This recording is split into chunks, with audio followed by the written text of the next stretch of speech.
muitas vezes me oprimiram desde a minha juventude. Que Israel repita.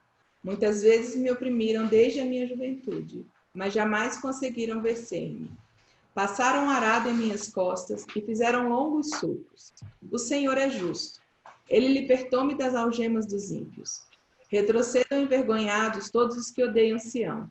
Sejam como o capim no terraço, que seca antes de crescer, que não enche as mãos do ceifeiro, nem os braços daquele que faz os fardos. E que ninguém que passa diga, seja sobre vocês a bênção do Senhor. E nós os abençoamos em nome do Senhor.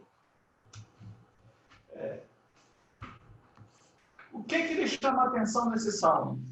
A primeira coisa que me chama a atenção é que é difícil falar amém no final dele, né? O que lhe chama a atenção?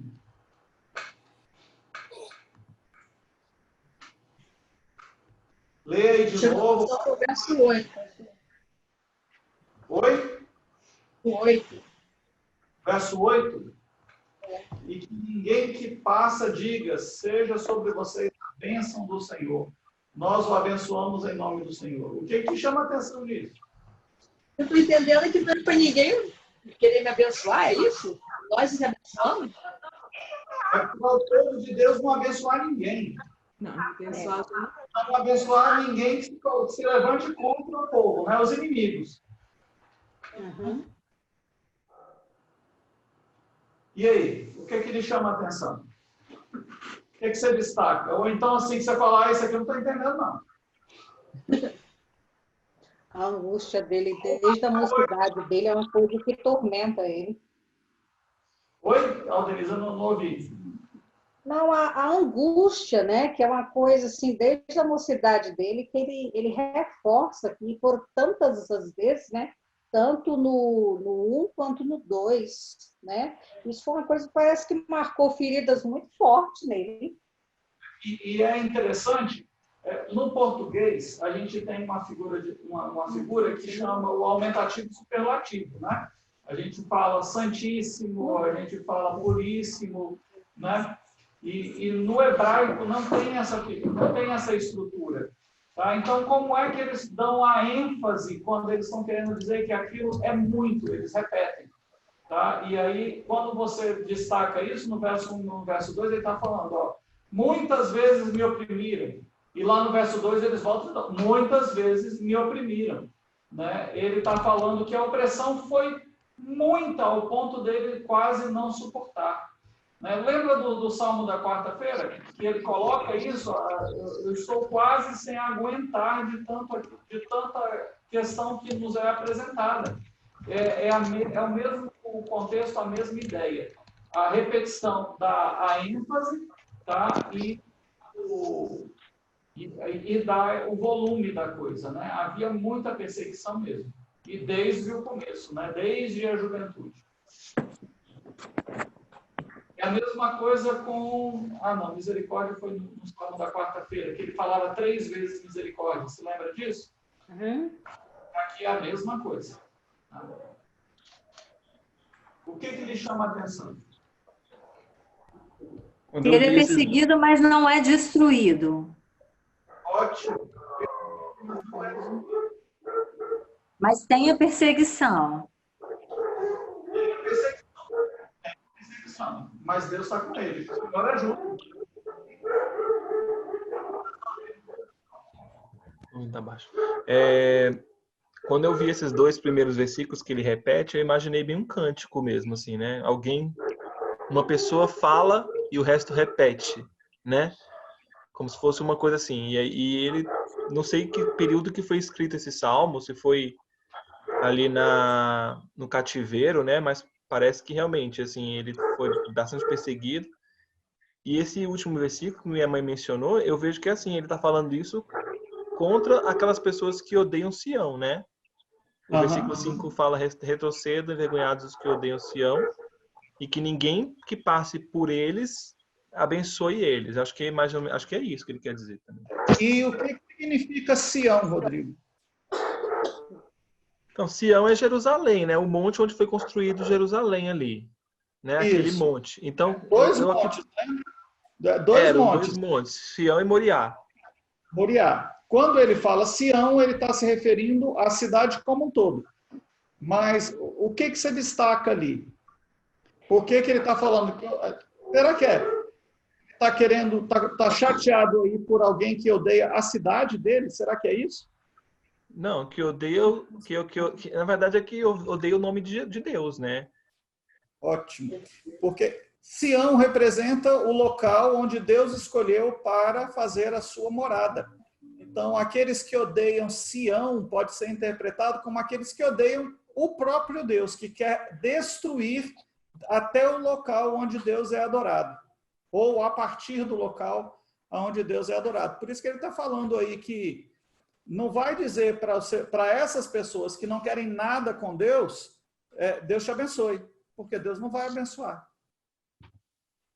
Né? O que mais que você destaca aí? Antes da gente ir esmiuçando esse salmo. Pastor? Sim, Lu. Ele aí está meio que amaldiçoando as pessoas? Porque ele está pedindo que eles sejam envergonhados, que eles não cresçam, que eles... Ele está com raiva? Olha que coisa bacana isso que a Lu está falando. Ele está amaldiçoando. Olha, se com essas palavras você ainda está na dúvida... Eu não queria ser tão clara. Olha lá, ele fala que sejam envergonhados aqueles que odeiam Sião, que odeiam a presença de Deus, a adoração a Deus, o local onde Deus escolheu para ser a sua casa, né? O templo ali propriamente dito. Isso aí é ponto, já é, a partir do 5 todo, ele se torna um salmo imprecatório. Imprecatório. Quando chega no versículo 6, ele fala que sejam como o capim do terraço. Lembra que as casas não tinham telhado como nós temos hoje, não tinha laje, então era como se fosse uma estrutura de pau a pique, botava as madeiras cruzadas, enchia de barro, tá? E isso aí era a eira, né? A parte de cima da casa. Por ter um pouco de barro, caía semente ali e brotava, mas como era só uma estrutura rasa, o que brotava ali não crescia, né? Não ia para frente. E aí ele fala, olha, que sejam como capim do terraço, que seca antes de crescer, quer dizer, não é nem para ir muito adiante. E é tão pouco que se passar alguém para recolher, não dá para encher uma mão. E se for fazer um fardo, não enche nem um fardo todo, porque não está enchendo a mão, muito menos um fardo. Então, esse é o desejo dele para aqueles que odeiam Sião, que eles sejam poucos, não sejam numerosos. Né? E aí ele fala que ninguém possa abençoá-los, para que a condição deles não aumente. Porque vamos considerar que o povo de Israel sofreu muito, e ele ainda está falando que os inimigos não são tantos assim. Imagina se fossem, né? Mas é um salmo imprecatório, um salmo de maldição. Tá? Você quer pontuar mais alguma coisa? Não, era isso mesmo. Mais alguém? Eu. Sim. No 4 falou, o Senhor é justo, ele libertou-me das algemas dos ímpios. Eu acho que é como se ele estivesse se colocando como as pessoas que ele amaldiçoou também, porque fala, ele me libertou-se como se ele estivesse junto com essas pessoas antes. Não é como se eles estivessem juntos, Caio. É como se ele tivesse sido preso por essas pessoas. Uhum. E aí ele fala, o Senhor me libertou. Quer ver, tem o versículo 7 traz essa noção mais exata. Olha como é que é uma imagem difícil da gente... forte, né? Uma imagem forte. Que não enche as mãos... Não, cadê? Deixa eu ver, muitos oprimidos.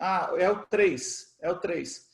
Passaram o arado em minhas costas e fizeram longos sulcos.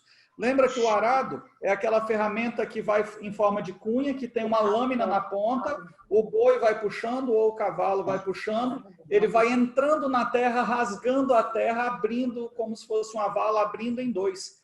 E ele fala, essas pessoas que odeiam Sião passaram o arado nas minhas costas. Mas quando isso estava rasgando as costas dele, o Senhor vem, corta as algemas, rompe as cordas e liberta ele. Essa é a figura de linguagem que ele usa. Que enquanto está lavrado... Mas será Deus... que pode ser o sentido literal também? Olha, aqui está usando no sentido figurado, mas todo o Salmo foi a partir de vivências que eles passaram. Certamente muita gente sofreu, a gente vê na história da igreja e na história do povo de Israel, muita gente passando horrores ali, sendo cortada a fio de espada, partido ao meio. Eu não lembro qual foi dos apóstolos, mas um deles foi cortado a espada, o outro foi morto à pedrada, o outro foi jogado em fritura. Então, eles faziam coisas horríveis. Passar um arado nas costas, de repente, era até o mais fácil, porque dá menos trabalho de matar o povo, né? Mas era assim que acontecia mesmo. Então, pode ter sido literal? Pode. Aqui é um salmo, é para ser cantado. Ele pode até estar se lembrando de alguma situação específica, mas aqui, no caso, é figurado, o que não dispensa a literalidade em algum momento, né? Vamos começar a esmiuçar, então, o Salmo? Olha lá. O povo de Israel já sofreu muitas vezes e experiências amargas durante toda a sua história, né? E ele foi muito oprimido pelas nações inimigas ali. O Salmo fala exatamente disso, desses abusos, desses excessos daqueles inimigos do povo de Deus. Ele lembra que eles nunca foram totalmente derrotados, porque sempre o Senhor os livrava, né? Eles eram e eles são o povo escolhido de Deus, e a mão forte do Senhor é que trouxe a proteção que eles precisavam e que eles pediam ali, né? Olha, a referência de povos antigos, o povo de Israel são um dos povos mais antigos que ainda existem hoje, né? A gente tem ali os egípcios, naquela região os egípcios, os judeus e talvez uma parte dos árabes, mas o resto todo se perdeu e Deus manteve ali a promessa para o seu povo e com o seu povo, né? Ele foi escrito, o Rodrigo falou, não sei qual o contexto que ele foi escrito. Mateus, fecha a janela ali para a gente. Ele foi escrito provavelmente após o retorno do cativeiro. Tá? Eles estavam na Babilônia, quando voltam, eles então vão escrever o Salmo. Só que tem um detalhe, ele vai escrever na volta do cativeiro, depois que Deus liberta, mas ele escreve as angústias que eles passaram, o desespero que eles viveram ali, quando a Babilônia cercou a cidade e invadiu a cidade e levou eles para o cativeiro. Então, é escrito na volta, contando o que eles sofreram durante o período do cerco babilônico. Então, é assim, eu estou me lembrando do que eu vivi e eu sei, e aí está no versículo 4, que Deus me libertou lá, né? Eu estou de volta aqui, estou podendo glorificar a Deus agora, dando testemunho desse livramento aí. Então, ele escreve depois, contando, lembrando daquilo que aconteceu anteriormente ali, na época da destruição de Jerusalém, ali pelos babilônicos, né? O salmista, ele fala a Israel e as nações vizinhas que, por mais severo que fosse, que surgisse uma perseguição, ele se lembra que nada pôde destruir o povo de Deus, simplesmente porque Deus tem uma aliança com seu povo e Deus vai guardar. A perseguição vem, mas o povo não é destruído. E ele coloca isso no Salmo, e era cantado na peregrinação, indo para Jerusalém, para que o povo soubesse disso. Tanto Israel se lembrasse, olha, não importa a luta que você vai enfrentar, Deus é conosco, nós não vamos sofrer ao ponto de sermos destruídos. E eles cantavam isso para eles e cantavam isso para as nações vizinhas hostis a eles também, para que eles pudessem, então, ouvir, né? Tem 3 coisas aí que a gente vai aprender que o sofrimento traz. As angústias, né? E ele coloca isso no versículo de 1 a 3, elas virão sobre nós, a gente não está isento de sofrer, passar por tempo de tribulação e dificuldade. No verso 4, a certeza de que Deus cuida de nós. E no versículo de 5 a 8, a entrega ao Senhor. Não sou eu que tomo conta, mas é Deus quem vai cuidar de todas essas circunstâncias, de todas essas dificuldades aí que são passadas ali, são colocadas. Tem algumas coisas que são interessantes da gente pensar. Salmo 129, de 1 a 3, né, o texto, essa primeira parte do texto diz assim, vamos só relembrar.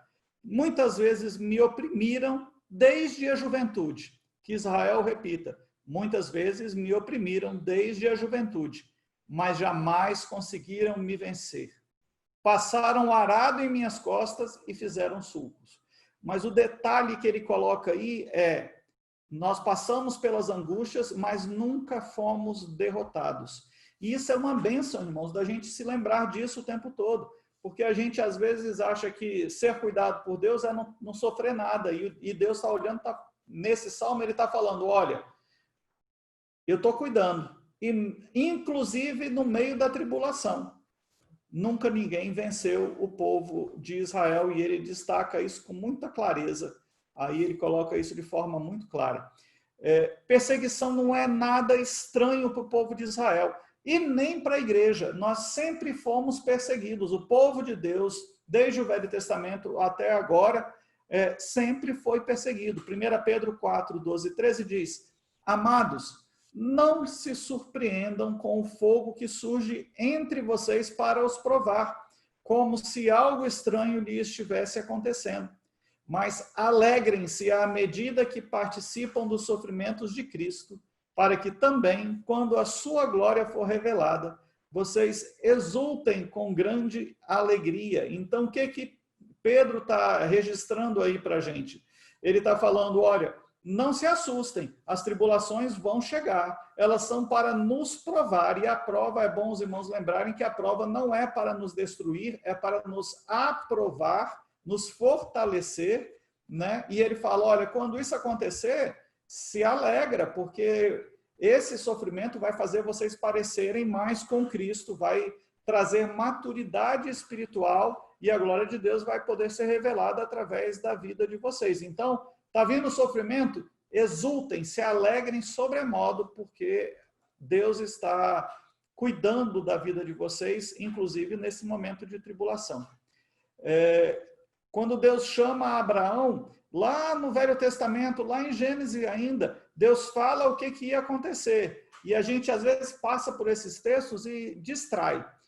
Vamos combinar uma coisa, irmãos? Se você tiver dúvida, faz um sinal aí, a Érica me dá um toquezinho, eu paro, porque como o texto é muito denso, é bom a gente abrir espaço para tirar um pouco as dúvidas, senão depois a gente esquece qual era a pergunta, tá? Gênesis 12, 2 e 3. Farei de vocês um grande povo e o abençoarei. Tornarei famoso o seu nome e você será uma bênção. E aí um texto que a gente passa batido e não pega o detalhe dele. Ele diz, abençoarei os que o abençoarem e amaldiçoarei os que o amaldiçoarem. Por meio de vocês, todos os povos da terra serão abençoados. Qual o propósito de Deus? Ali, por meio de Abraão, abençoar a terra inteira. Mas o que Deus está falando? Vai ter gente que não vai querer a bênção, porque eles vão querer amaldiçoar o seu nome. Está escrito aí. A gente, às vezes, é que não percebe como as coisas... Passa batido, né? Faz uma leitura mais rápida, mais superficial e não observa os detalhes.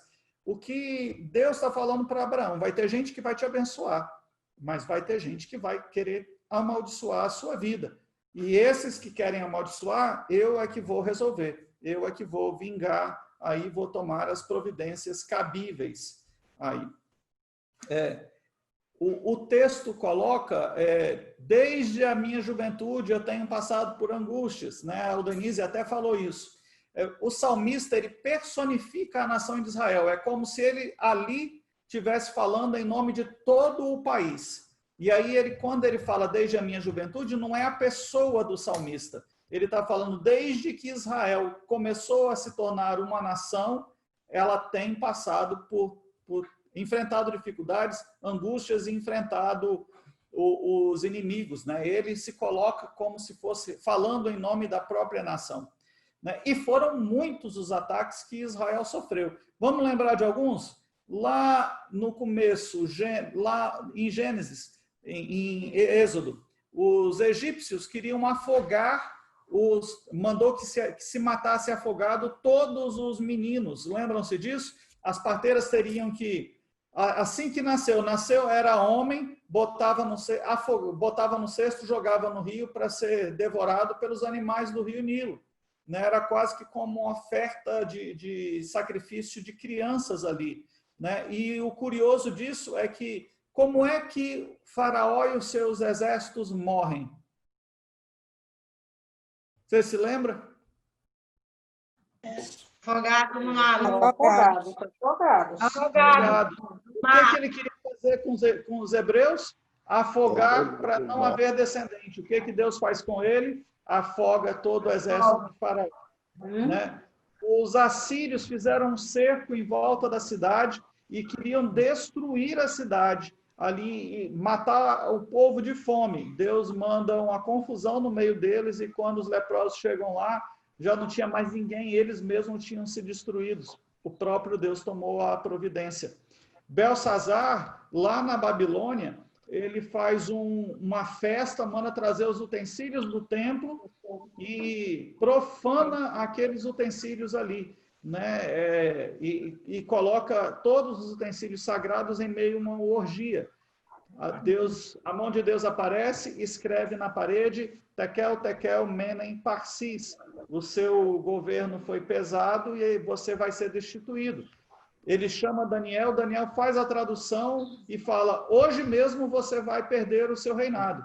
E naquela noite, em meio à festa, os inimigos entraram por dentro pelos canais da cidade, invadiram a cidade e destruíram todos. Belsazar morre ali. Hitler matou 6 milhões de judeus. É o que os historiadores apontam, 6 milhões de judeus. Gente, é muita gente. Mas o que acontece depois disso? Ao final da Segunda Guerra, ao invés de ter acabado com aquele povo que estava espalhado por todos os continentes, as nações se juntaram, a ONU cria o Estado de Israel, 1947, se não me engano, uma Assembleia da ONU dirigida por Oswaldo Aranha, brasileiro. O Estado de Israel, então, é criado ali na presidência de um brasileiro ali na ONU. Né? Toda vez que o povo foi oprimido, perseguido, Deus veio, interviu e trouxe a resposta e trouxe o livramento, quebrou as correntes, quebrou as cordas ali, impediu que o povo fosse exterminado. Né? Como povo de Deus, irmãos, a igreja também sempre foi muito perseguida. A igreja foi perseguida pelo Império Romano, ela foi perseguida pelos muçulmanos, ela foi perseguida pelos otomanos, ela foi perseguida pela própria Igreja Católica ali no período da Reforma Protestante e no período da Inquisição. Ela foi perseguida pelos comunistas e ainda continua sendo perseguida pelos comunistas. E hoje a gente está vendo a perseguição também em países totalitários, países onde há ditadura. Né? A gente está vendo aí na China histórico o tempo todo de coisas acontecendo aí, de derrubada de igreja nessa quarentena, de prisão de pastores. Eu recebi um pedido de oração essa semana, não foi hoje, foi ontem. E ele estava falando sobre a situação dos cristãos na Coreia do Norte, em que a maioria dos cristãos hoje na Coreia do Norte estão vivendo praticamente em campos de concentração. E os pastores estão sendo presos. E a igreja continua crescendo. E o pessoal sabe que aceitar a Jesus lá vai dar uma condição que aparentemente não é tão boa. Mas mesmo assim, eles preferem seguir a Deus. Os muçulmanos, a gente está recebendo relato direto das agências missionárias falando que muitos muçulmanos estão se convertendo porque estão tendo sonhos com Jesus. E aí se convertem ao cristianismo, abandonam o islamismo. Né? No versículo 4 no versículo 4 ele vai dizer assim: O Senhor é justo e libertou-me das algemas dos ímpios. E aqui no versículo 4 acaba a parte fácil desse salmo, tá?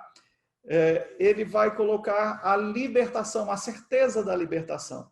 Mesmo diante de tanta perseguição, nenhum desses povos, nenhum desses inimigos prevaleceu contra o povo de Deus, porque o Senhor tem cuidado do seu povo. Há uma aliança, Deus tem uma aliança conosco e é Ele quem nos guarda.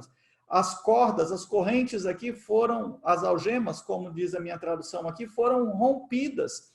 Lembra do Salmo 124? Lá fala do laço do passarinheiro, da armadilha que foi quebrada e nós podemos ser libertos daquela condição de aprisionamento, né? Como um pássaro é liberto da gaiola, né? No Salmo 2, versículo 3, fala que as correntes e as algemas foram quebradas. E quem faz isso o tempo todo é o Senhor. Né? Deus, então, interrompe o sofrimento e guarda o seu povo, agindo com justiça e fidelidade. O nosso Deus é um Deus justo e a gente tem que sempre lembrar disso. Cada momento de tribulação e angústia vivida pelo povo de Deus serve para aprimorar o nosso relacionamento com Ele, para nos fazer mais parecido com Ele. Por isso que Tiago vai falar para, na hora da tribulação, a gente ficar feliz, porque é Deus nos colocando em um outro patamar de intimidade, num outro patamar espiritual. É difícil? Eu gosto sempre de lembrar que é como um jogo de videogame. Você está na fase 1, quando você sabe resolver todas as questões da fase 1, você passa para a fase 2. E a fase 2 sempre vai ser mais difícil que a anterior. E a fase 3 vai ser mais difícil que a 2. E a 4, e assim sucessivamente. Mas Deus não espera, e a gente não pode pensar, então, pastor, eu vou ficar só na fase 1, porque para mim a fase 1 já está complicada. Deus não espera que o seu povo seja apático ou acomodado. Ele fala, enfrente a dificuldade, eu estou com você. As lutas vão vir, as dificuldades virão, mas enfrente juntos. Deus e nós vamos conseguir vencer todas as outras fases que ainda virão.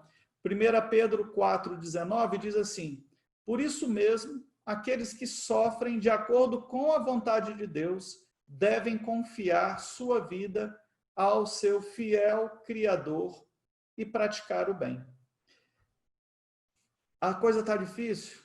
Creia que nosso Deus é o fiel Criador, e quando fala Criador, lembra do que a Bíblia quer dizer com isso? Aquele que tem poder para gerar, fazer nova, criar do nada, tem todo o poder e toda a autoridade, e praticar o bem sobre nossas vidas ali. Nos versículos de 5 a 8, eu copiei errado. Eu copiei de 1 a 3. Mas a partir do versículo de 5 a 8, ele começa a entrar na fase um pouco mais complicada aí do Salmo. A partir daí, ele vai ser conhecido como Salmo imprecatório. Imprecatório quem foi que falou? Falou, né, que é salmo de maldição, pastor? É quase isso, Lu, é quase isso. Mas é bom que a gente ressaltar pelo menos 4 coisas aí que precisam estar bem gravadas.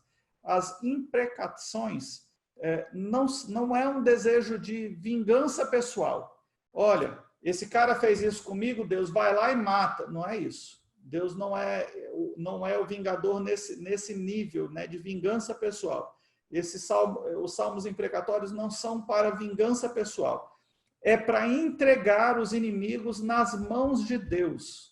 Então, ele reconhece a luta, ele reconhece o sofrimento, ele reconhece a dificuldade, e aquele que está sofrendo fala, Senhor, eu estou entregando na tua mão. Toma as providências, age com justiça. O alvo final sempre vai ser a glória de Deus. O Rodrigo falou que não é para abençoar, por quê? Porque eles odeiam a Sião. Então, o alvo final é que a glória de Deus se manifeste. Né? Em tudo que eles estão colocando aí é para que a glória de Deus se manifeste. E 4º ponto, a gente precisa orar pelo fim dos inimigos de Deus. certo? E passar a orar para que eles se arrependam e assim deixem de ser inimigos de Deus.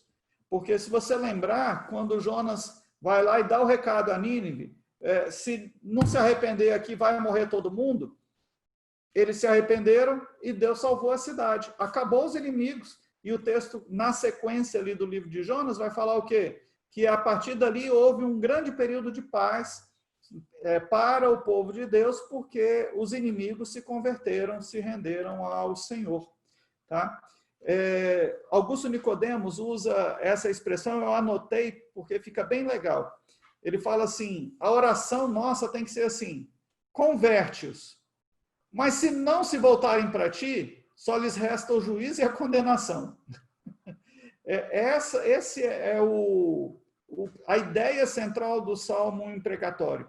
Os mais antigos, talvez os mais novos não, mas os mais antigos vão se lembrar que a gente sempre falava assim, a pessoa chega a Cristo por 2 caminhos. Quais são? Quem se lembra? Se lembra aí, Carlinhos? Pelo amor ou pela dor? Pela dor. Isso é um desejo imprecatório. Porque você está falando, tem que vir de qualquer jeito. É o mesmo sentimento que é colocado aqui. Né? Um pouco da diferença é que o salmista, por ter esse traço mais poético, ele vai descrever qual é a dor. Né? E a gente usa um texto, pelo amor ou pela dor, e simplifica o ponto. Mas a ideia do salmo imprecatório é essa. Senhor, converte, mas se não converter, aplica o juízo e a justiça, sua justiça sobre eles. E aí ele começa a falar quais são as condenações que Deus vai aplicar. E ele sabe dessas condenações porque o próprio Deus já diz, quem obedece tem uma função, tem um caminho, quem desobedece tem outro caminho. Né? Mesmo sendo um pensamento vingativo, porque é um pensamento, dá essa ideia mesmo de que eu quero me vingar, né? Não gera uma ação, são apenas pedidos para que Deus execute a vingança, que Deus opere, que faça a justiça, que aplique a justiça lá. E isso tem base bíblica para isso aí, tanto no Velho quanto no Novo Testamento. Deuteronômio 32, 35 vai dizer, a mim me pertence a vingança, a retribuição, a seu tempo, quando resvalar o seu pé, porque o dia da sua calamidade está próximo e o seu destino se apressará em chegar. O próprio Deus está dizendo isso. A vingança não é nossa, a vingança é dele.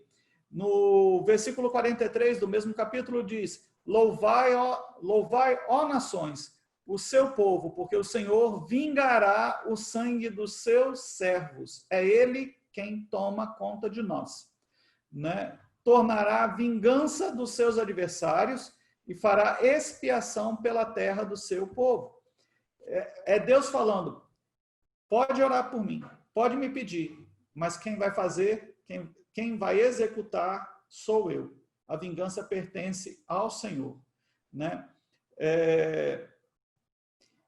A pergunta então é um texto um tanto quanto complicado. Será que isso se enquadra no Novo Testamento?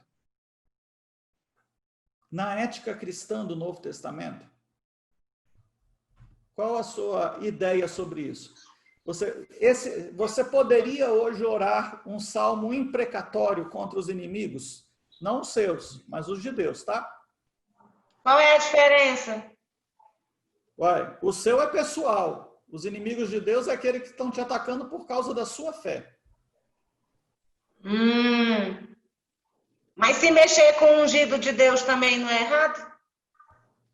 Aí cabe uma outra quarta-feira para a gente poder explicar o que é o ungido de Deus. Tá bem.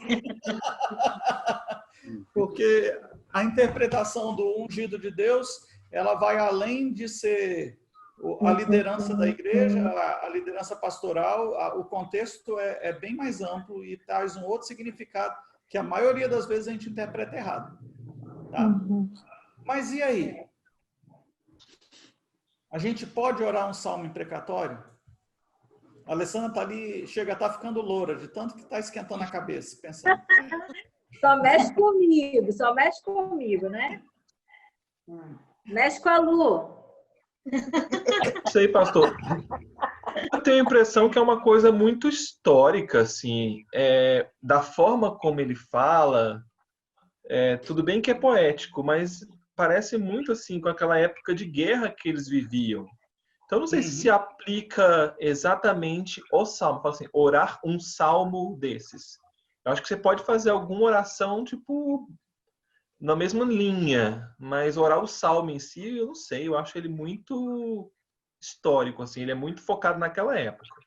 Ok, dentro de um contexto militar. Mas Isso. você escreveria uma oração imprecatória hoje? Sim. Chega, respirou. Talvez se a igreja no Brasil estivesse sendo muito perseguida para aniquilar o povo, para destoar a fé, provavelmente, talvez sim. Mas não é o contexto que A gente se hoje. depara. Porque Pode isso falar. seria entregar os nossos inimigos nas mãos de Deus, né? É uma oração dessa forma. Não, os inimigos de Deus, não os nossos. É de Deus. Exatamente, os inimigos de Deus. Eles estão Nas nos mãos atacando dele. porque nós somos servos do Senhor, mas são inimigos de Deus. Então, a gente estaria numa oração dessa, botando para a atual circunstância, entregando a Deus que Ele faça a justiça, não nós em si. E que ele resolva o problema. Mas isso não pesa no seu coração, falar coisas assim? Nem vou te abençoar, ou como no Salmo 137, que eu falei na quarta-feira, você ficou Complicado, pastor. Pega o É muito complicado. Na atualidade, é assim, ó. No Velho Testamento, era assim. Quando Jesus veio, ele mandou a gente perdoar tudo. Todo mundo. Será? 70 vezes 7 ao dia. Mas No eu acho que contexto Jesus... de Cristo é difícil fazer isso. Mas Jesus também amaldiçoou. Ele Sim. amaldiçoou também. Tem alguns versículos na Bíblia que mostram Jesus amaldiçoando. Acho que cidade, às vezes, uma cidade amaldiçoando. Se você chegar na cidade, pregar o evangelho e ela não ouvir, bate o pó, não leva nem o pó da sandália. E quando chegar o dia do juízo, vai ter menos rigor para Sodoma e Gomorra do que para aquela cidade que rejeitou a palavra. Né? Mas é uma linha, para mim, muito tênue entre perdoar e amaldiçoar, porque você não sabe direito. Eu, pelo menos, não sei. Jesus tinha uma sabedoria ímpar. Eu não tenho a sabedoria dele. Segura aí que daqui a pouco você vai ter sua resposta. A Lu tinha levantado a mão lá atrás. Eu acho que a mão dela já. Eu só ia falar assim que, sinceramente, quando às vezes eu me deparo com pessoas escarnecendo do evangelho, algumas situações assim, eu fico triste, eu peço, Senhor, misericórdia, como é que essas pessoas estão fazendo isso? A gente tem esse sentimento meio que... Eu já tive esse sentimento meio que igual a esse salmista, mas não pedindo que Deus os amaldiçoe, mas é uma tristeza que dá no nosso coração diante do que eles falam de Deus e fazem para afrontar a Deus. Eu acho que a gente não consegue ficar, como é que eu vou dizer, sem reagir, sabe? Mas é assim, pedindo misericórdia mesmo, Senhor, porque essas pessoas falam isso do Senhor. A misericórdia que você pede, Lu, é para você, sobre a sua vida, sobre a vida do povo de Deus. Tem misericórdia do povo de Deus numa situação dessa? Ou para esses que estão apontando? Para esses que estão escarnecendo o nome de Deus e falando tantas coisas assim que hoje as pessoas desvalorizam, né? E você fala, ela é tão real para nós que você fica assim, meu Deus, como as pessoas estão agindo dessa forma? E aí, será que não é a hora da gente parar de pedir que Deus não entregue a eles a punição que eles querem, que eles precisam, que eles estão indo atrás? Ou será que é a hora da gente falar, Senhor, aplica a justiça? Será que as coisas estão acontecendo? Mano, eu tive uma situação dessa na minha vida. Só um pouquinho, Alessandra, que o Caio tinha levantado a mão antes. Tá? Vai lá, Caio, pode falar. Pastor, eu acho que, na verdade, a questão da misericórdia não é só para os inimigos do Senhor. Acho que é pra gente também, porque às vezes a gente vê a pessoa como inimiga e a gente não consegue amar ela. E tipo, eu acho que já tem uma maldade dentro do nosso coração. É verdade. O pecado está ali escondidinho, né, Caio? Sim, Alessandro. Há uns meses atrás, teve uma situação dessa na minha vida, né? Eu estava com uma amizade com uma pessoa, uma menina, e levando ela para a igreja. E aconteceu uma situação pessoal na vida dela que ela amaldiçoou muito a Deus, muito. E quando ela me mandou essas mensagens amaldiçoando devido à situação que ela estava passando, eu falei, vou orar por você. E ela, não faça isso, eu não quero saber desse Deus. E falou coisas horríveis, muito pesadas, nada contra mim, contra a situação que ela estava vivendo. Mas foi tanta palavra ruim contra Deus que eu me afastei. Eu não quis mais essa pessoa dentro da minha casa, eu orei por ela, eu não tenho mágoa nenhuma, eu fiquei até com um sentimento como se fosse pena dela chegar naquele ponto, entendeu? Mas assim, eu também conversei com uma líder da igreja e ela achou a sabedoria naquele momento de não ter essa pessoa mais dentro da minha casa. Mas orar por ela, sim, porque não foi nada contra a minha pessoa, mas foi algo muito pesado, entendeu? Sim. O Augusto Nicodemos, foi Augusto Nicodemos, não, desculpa, foi o Franklin Ferreira, quando ele trata desse assunto, ele tem um seminário sobre salmos, orando com salmos, e quando ele vai abordar a questão dos salmos imprecatórios, ele coloca uma coisa que faz a gente pensar. A gente tem essa questão de que ele usa até uma expressão assim, você foi tão cheio, tão bombardeado por uma teologia de prosperidade e uma teologia mais liberal, que às vezes a gente acha que o evangelho é o sim carinhoso e esmilinguido o tempo todo. Mas Deus não é só isso. Então ele fala, muitas vezes nós vamos precisar de parar de pedir misericórdia sobre aquela vida, que Deus não pese a mão sobre aquela vida, como a Lu falou, e começar a pedir a Deus que Deus traga a justiça. Se ela está falando contra Deus, se ela está se levantando contra o Senhor, a gente não pode mais ficar num ponto da gente se colocar entre Deus e aquela pessoa, porque aquela pessoa não quer nenhum compromisso com o Senhor. E a gente agindo assim. Dessa forma. Eu agi assim, a minha parte eu fiz. Como o Salmo estava dizendo, né? Não abençoe esses que odeiam Sião. Não abençoe esses que odeiam Sião. A gente pode orar por eles, pode clamar para que Deus faça eles verem a coisa diferente, mas é a hora da gente começar a ver que não é só amor e carinho e paz. Não, é a hora da gente falar, Deus, aplica a justiça. Aplica a justiça. Vem com retidão. Pastor, até porque para a misericórdia do Senhor ser manifesta na vida dela, tem que haver arrependimento por parte da pessoa, né? Porque o perdão só vem pelo arrependimento. Exatamente. E é a frase que Jesus fala lá na cruz, perdoa-os, eles não sabem o que fazem, mas o perdão não é irrestrito, né? Para todo mundo, é só para aqueles que se arrependem. E aí entra na resposta da Ana, né, que ela tinha colocado. Como é que eu lido com isso? Isso é para todo mundo? O perdão é para todo mundo que se arrepende e abandona. Se a pessoa não quiser se arrepender, o que cabe a ela é a justiça. É a justiça de Deus. Caio levantou a mão. Só um pouquinho, mana, que o Caio estava aqui com a mãozinha levantada. Diga, Caio. É que nem também na história do povo de Israel, quando Moisés subiu no monte, e o Senhor falou que ia dizimar o povo, só que Moisés pediu misericórdia, mas muitas das pessoas de lá se arrependeram e mereceram perdão, mas teve pessoas também que continuaram do mesmo jeito e depois o Senhor fez a justiça, né?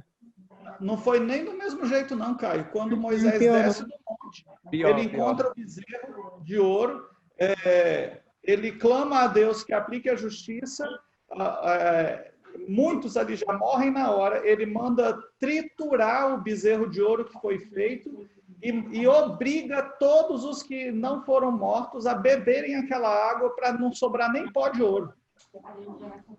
Então, assim, a gente está sempre pensando assim, não, Deus é só carinho, Deus é muito amoroso, Deus é muito paciente. É justiça. É justiça, é fogo consumidor. Eu só lembro do Sidney toda vez que a gente lembra desse versículo, né? Deus é fogo consumidor. Eu dei exemplos de textos no Velho Testamento, mas se a gente fala assim, não, aquilo é só para aquele contexto do Velho Testamento, a gente está falando que a palavra de Deus, a Escritura, só parte da Escritura é a palavra de Deus e a gente está indo com a linha de teologia liberal. Né? A gente crê que toda a Escritura é palavra de Deus, no Velho Testamento e no Novo Testamento. A gente não pode tirar, isso aqui eu não gosto, eu vou tirar, vou desconsiderar. Não, toda ela, inclusive os salmos imprecatórios. Rodrigo falou que no Novo Testamento ele fala isso. Mateus 23, 33. Serpentes, raça de víboras, como vocês escaparão da condenação do inferno? Gente, é a mesma linha do Salmo imprecatório. E é Jesus que está dizendo. 2 Timóteo 4, 14 diz, Alexandre o Ferreiro, Paulo está dizendo isso, tá? Ele escreve, Alexandre o Ferreiro casou-me muitos males, o Senhor lhe dará retribuição pelo que fez. É o mesmo pensamento de um salmo imprecatório.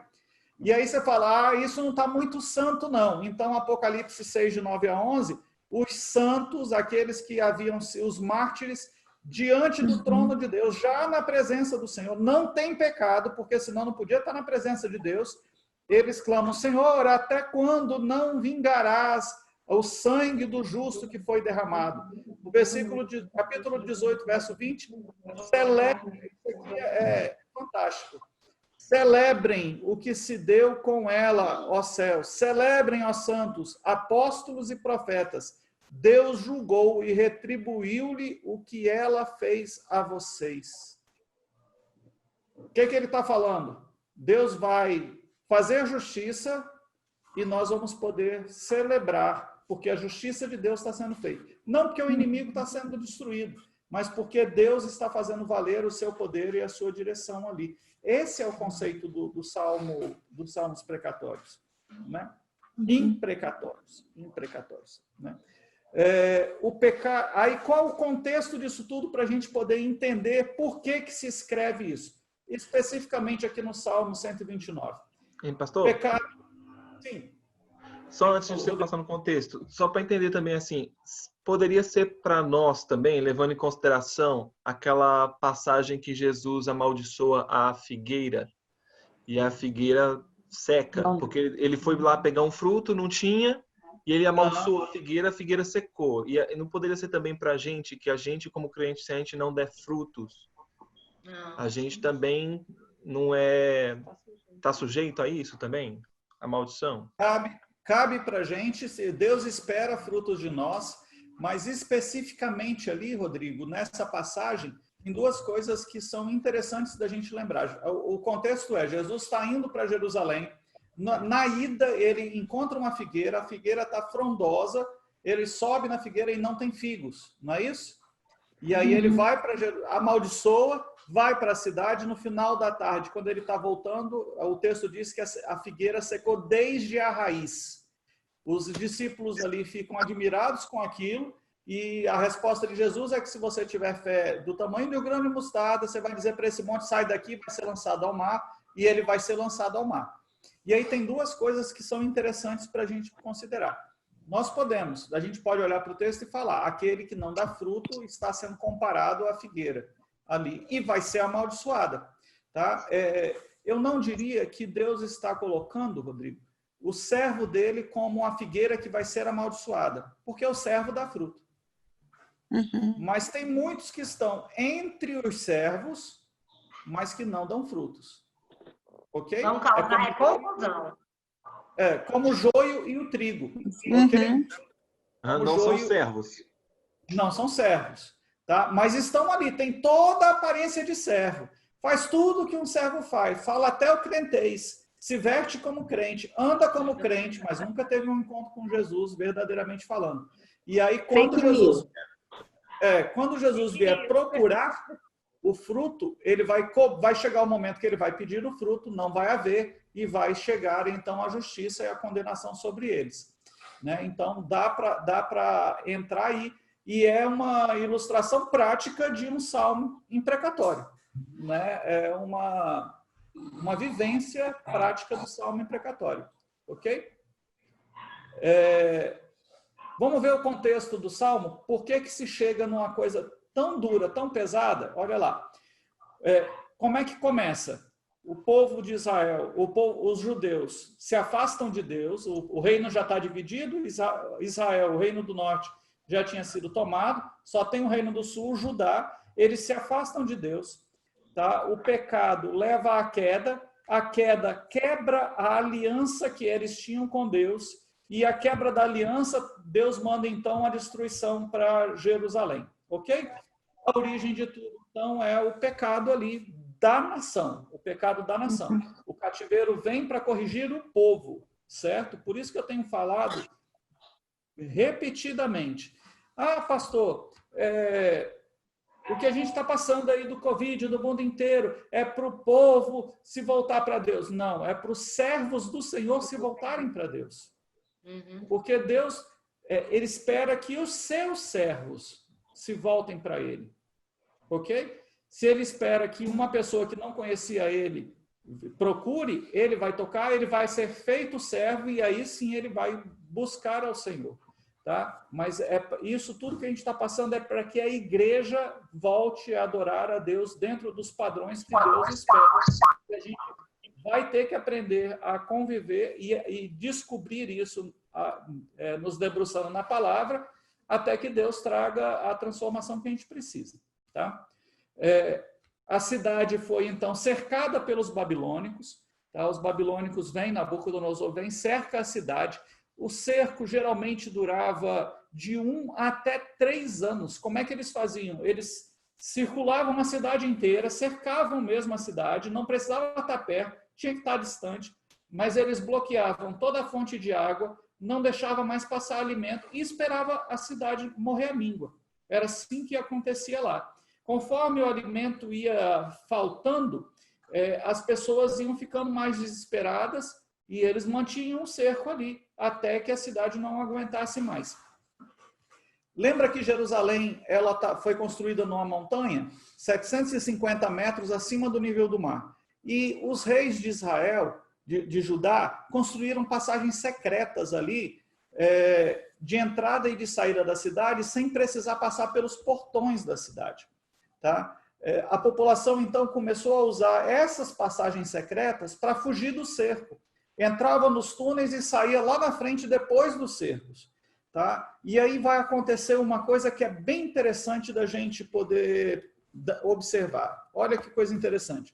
Guarda essa questão da fome se colocando, os túneis construídos começando a serem usados, e aí tem uma nação vizinha chamada Edom.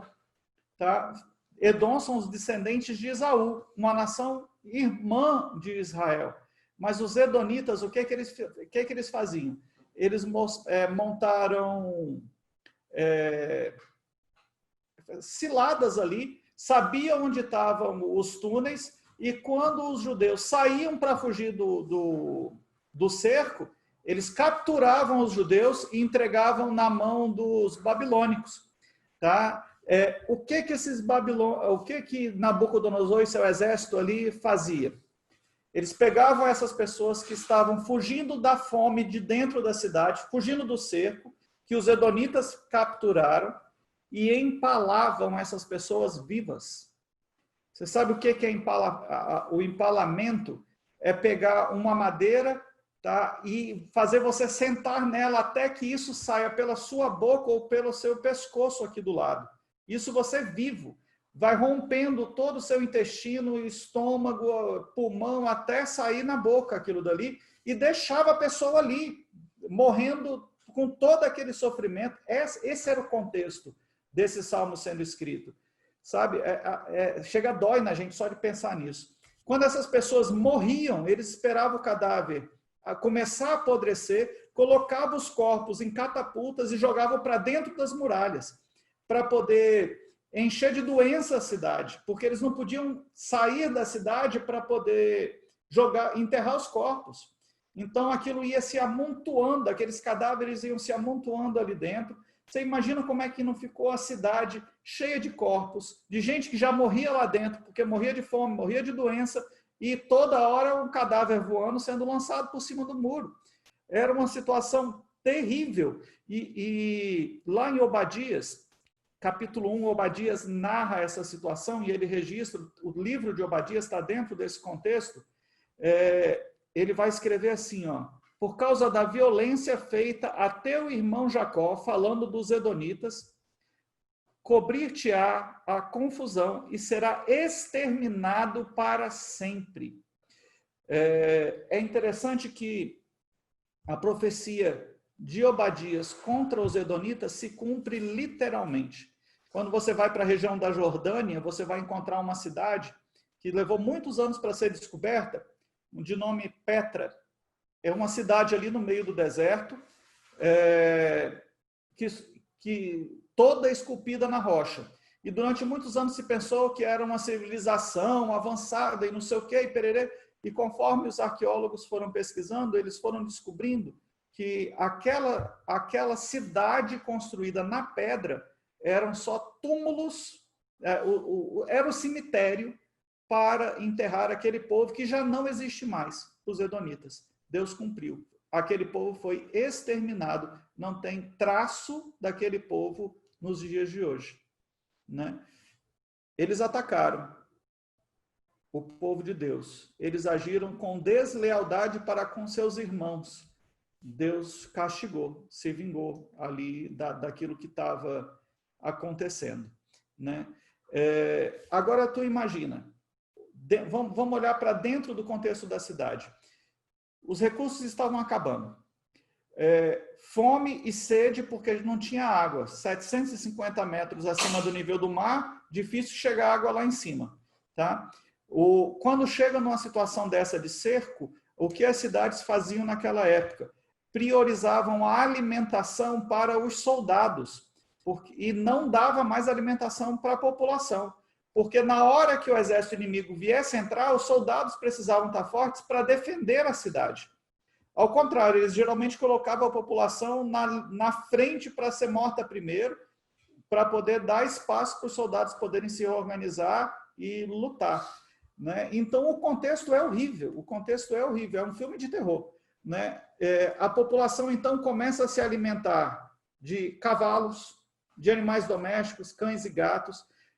Há registro de que eles chegaram a comer ratos. Os historiadores falam que eles chegaram a comer ratos ali.